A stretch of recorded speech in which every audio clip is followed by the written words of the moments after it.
കാറ്റത്തേക്കിളിക്കൂട് സീരിയലിന്റെ ഇനി വരാൻ പോകുന്ന ഒരു അടിപൊളി സൂപ്പർ അപ്കമിങ് എപ്പിസോഡ് റിവ്യൂ ആണ് പറയുന്നത്.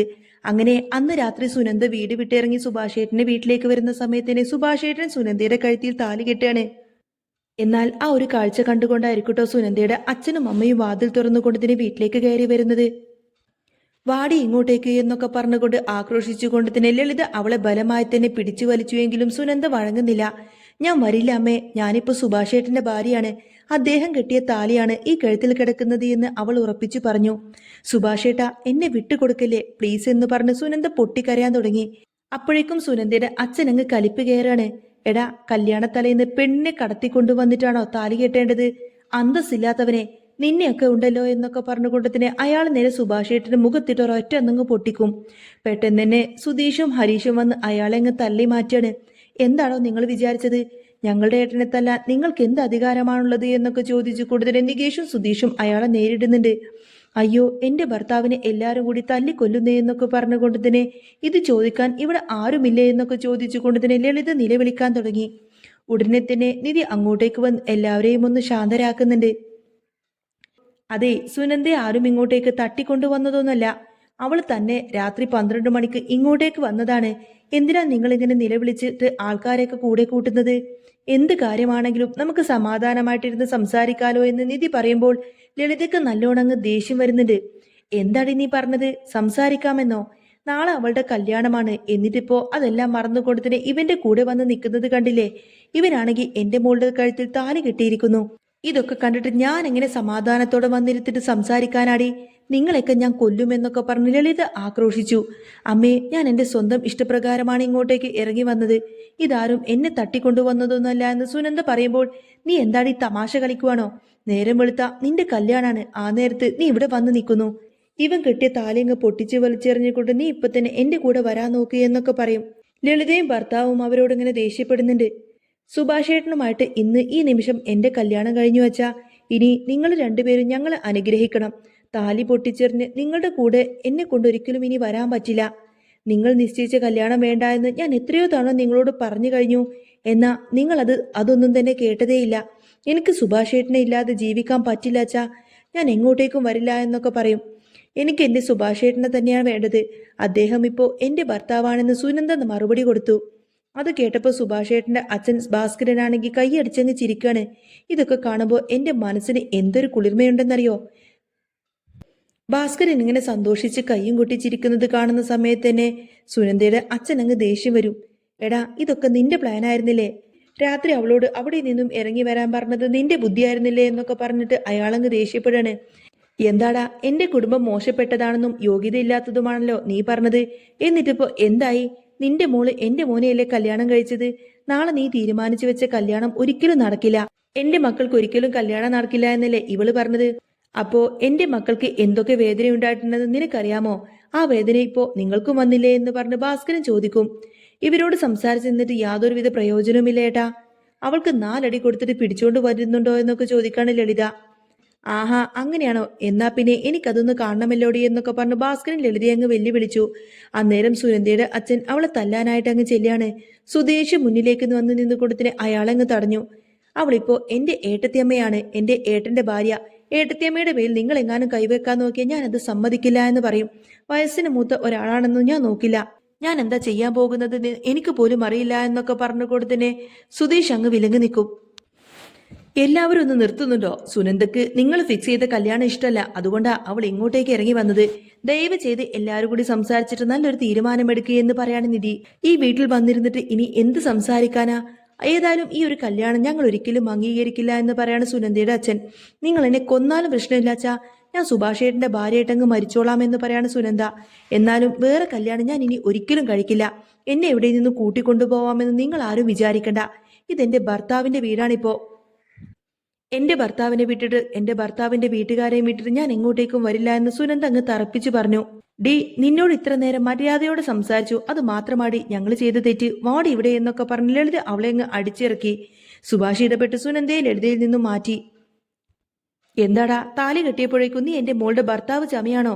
പാതിരാത്രി ആരും കാണാതെ ഒരു കഷ്ണം മഞ്ഞക്കയർ ഇവളുടെ കഴുത്തിൽ കെട്ടിയെന്ന് വിചാരിച്ച് അതൊരിക്കലും ഒറിജിനൽ താലിയൊന്നും ആവില്ലടാ. അതൊരിക്കലും ഒറിജിനൽ കല്യാണമാവില്ല. ഞങ്ങൾ ആരും അത് അംഗീകരിക്കത്തു പോലുമില്ല. മര്യാദക്ക് ഇപ്പോൾ ഇവളെ എന്റെ കൂടെ പറഞ്ഞു വിടാൻ നിനക്ക് നല്ലത് എന്ന് പറഞ്ഞ ലളിത ദേഷ്യപ്പെട്ടു. ഹലോ ആന്റി, അവളിപ്പോ നിങ്ങളുടെ മോളൊന്നുമല്ല, എന്റെ ഏട്ടന്റെ വൈഫാണ്. ഇതിൽ കൂടുതൽ എന്ത് അധികാരമാണ് നിങ്ങൾക്ക് വേണ്ടത്? സുനന്ദ അപ്പോ എന്റെ ഏട്ടത്തിയമ്മയാ, മനസ്സിലായോ? സുധീഷ് ചോദിച്ചു.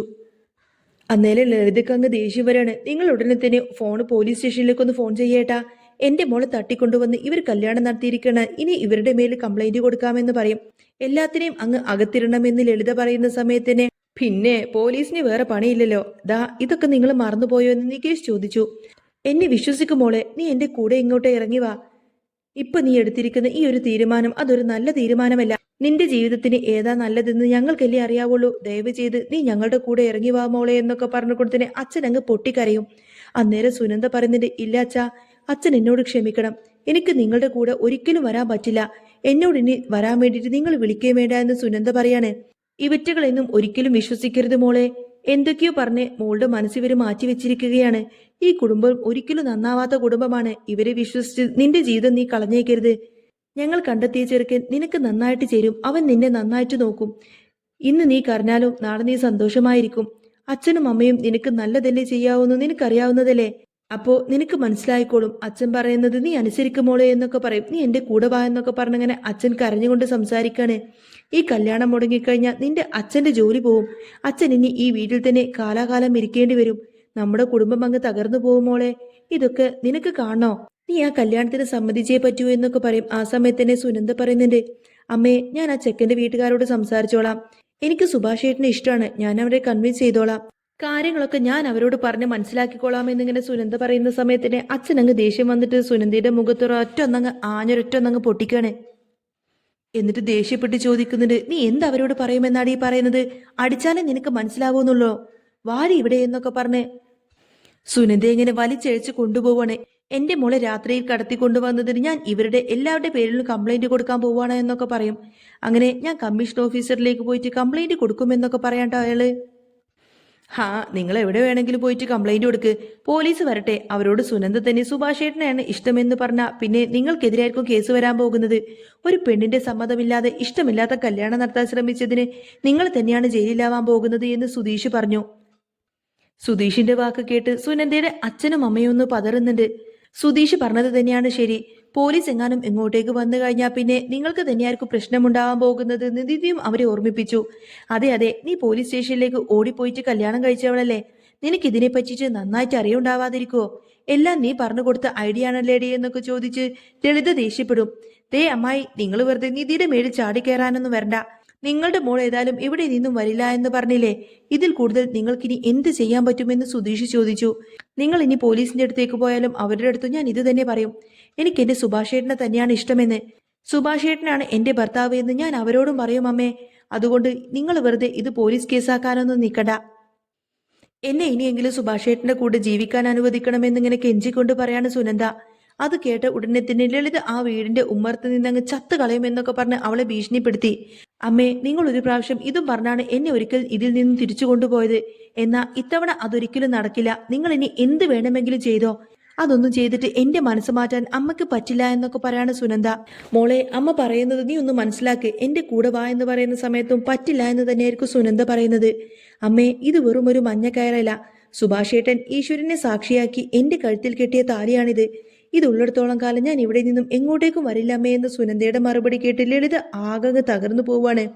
എന്തിനാ നിങ്ങൾ സുനന്ദയെ ഇത്രത്തോളം കഷ്ടപ്പെടുത്തുന്നത്? നിങ്ങൾ തന്നെ ഒന്ന് ആലോചിച്ചു നോക്ക്.